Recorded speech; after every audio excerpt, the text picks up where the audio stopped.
Il était une fois, dans un petit village du Nord, là vivait le petit chaperon rouge, une fille gâtée qui traitait toujours sa mère si horriblement.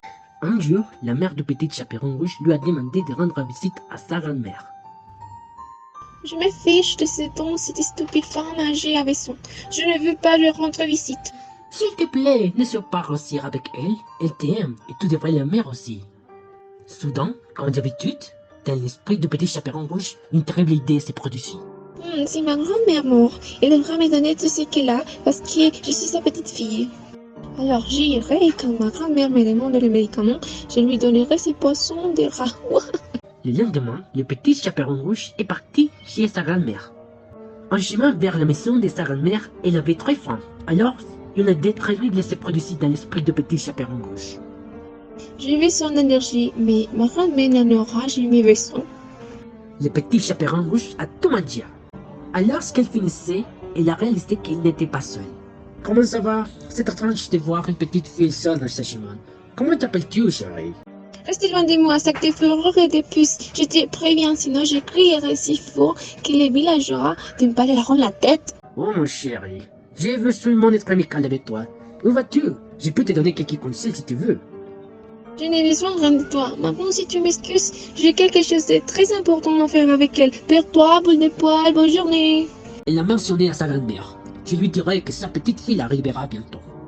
Alors que le petit chaperon rouge s'est dirigé vers la maison de sa grand-mère, Enfin, je vivrai seule comme j'ai toujours voulu.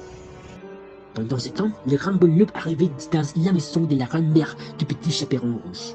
Excusez-moi, chère madame, désolé d'être entré chez vous, mais j'ai voulu seulement vous dire que... Qui est là? Petit chaperon rouge, d'ailleurs plus grand et toi et moi, plus grave. Laisse-moi prendre mes lunettes pour que je puisse mieux te voir. Soudain, quand la grand-mère aperçoit le loup, quelque chose de très terrible lui était arrivé. Pendant ce temps, le petit chaperon rouge arrivait à la maison. Mère, tu es là? Désolée d'être arrivée en retard. J'ai rencontré un grand méchant loup sur le chemin, mais j'ai réussi à garder tes médicaments. Chère petite fille, quelque chose de terrible vient de se passer. Il est arrivé quelque chose de terrible à ta grand-mère. Elle est morte d'une crise cardiaque calmez-vous. C'est mieux que je ne l'ai pensé, elle est morte et je n'ai rien fait pour que ça arrive. Je sais ce que je vais faire maintenant. Tu as tué la personne la plus importante de ma vie, tu vas payer pour ça. Quelqu'un aide-moi, aidez-moi, le loup a tué ma grand-mère. Quelqu'un qui peut m'aider avec ce tour, aidez-moi. Enfin, les boucherons des voix arrivaient à la maison. Qu'est-ce qui t'est passé, ma chère fille? Pourquoi te crier? Grâce à Dieu, vous êtes arrivé, monsieur. Elle va tuer ma grand-mère. Il allait la manger quand je suis arrivé.